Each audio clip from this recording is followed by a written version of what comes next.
In fictional worlds, some do it with a stethoscope. Oh, you'll never crack that safe, Batman. For others, safe cracking is just part of their skill set. You did it! It's not difficult. If you have steady nerves and a good ear. No matter how handsome you are, It's a very good safe. I'm a very good safecracker. it often ends in disappointment.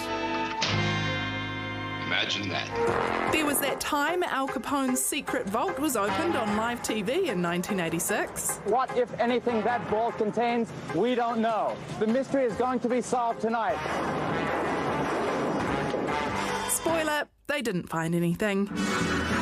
Even with the best technology. Hollywood can't match the yarn of an IRL safecracker. It's so exciting, the possibilities, and the safe that we're excited about at the moment is the one that has just been found in rural Auckland, buried in the concrete of one woman's lounge. Now, safecracker Paul Duffy is the man who is going to be opening it this weekend, and he joins us now. Paul, what do you reckon is in there? Smelly water. I'd like to think for the people something a bit more than smelly water, but yeah, a lot of the time a safe's emptied before people will vacate a premises. So how do you break into this thing? Oh, I can't give too much away, but look, we'll try, and it's known as manipulation, which is so just feeling around the dial, feeling for little bumps and what have you, and just pretty much drawing a mental picture of what the lock's doing, what it's trying to say to you. We may have to drill a very small hole and put a tiny camera down inside. It's about 4 millimeters. Wow. 4 millimeters borescope camera. So we'll look inside the lock there, open it that way, and then repair it back to as good as new. Paul, you're downplaying the safe you're opening on the weekend, but you must have had a few stories about finding good stuff in all the safes that you crack each year, 300 a year, I believe.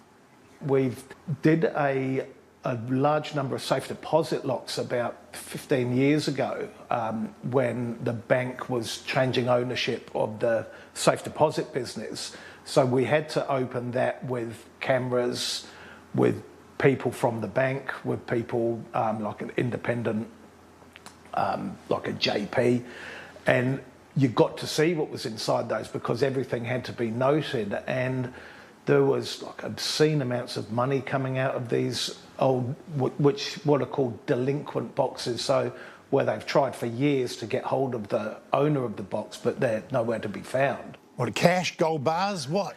We found cash, gold bars. One of the most lovely things that we saw was a collection of love letters. And they were donkey's years old, but, you know, and the couple of girls there were sort of like reading through them and having a bit of a cry, and like, we're just trying to work out how much cash was in the things. Paul, just out of interest, is there a safe equivalent of using password as your password? There is, and I'm sure I probably don't want to get in too much trouble by giving half of my clients' passwords away. But yeah, you know, there are a few things that, you know, that I'll try if we go up to something that's locked. There's a few numbers that we'll try and a few sequences that we'll try, and it's maybe a few bucks over the years. Paul, have you ever used explosives?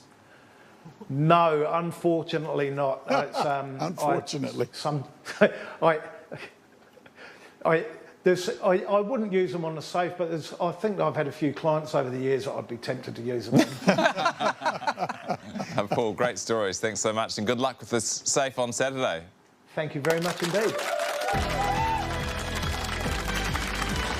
Kia ora, everyone. Welcome along to the project. Look, it's a Die Henwood night. Yeah, Try and focus on the mystery of what might be inside the safe. Don't focus on the smelly water. That was a bit of an anticlimax. Also, the love letters, everyone's like, oh, and it is if they're love letters, but if they're to his mistress and not his wife, suddenly it takes on a different, then it's a different reaction. Different sort of Yeah. Do you have a safe at your house? Yes, I've got a safe. It's fully secured to some MDF. It's going nowhere. Hardy chipboard. You've got to have one, because I'm a cancer patient. I've got 2 kids, so it's full of medicinal cannabis, to be honest. It's sort of, some of it comes in gummy form, like that looks like lollies, which you know, I wouldn't win Parent of the Year if the kids are going to school after that, to be honest. We give out gummy lollies after soccer on Saturday morning. You'd have to make really careful, make sure you have the right lollies, right? Awesome to have you here tonight, Di, and we'll keep you posted with what happens with that safe on Saturday.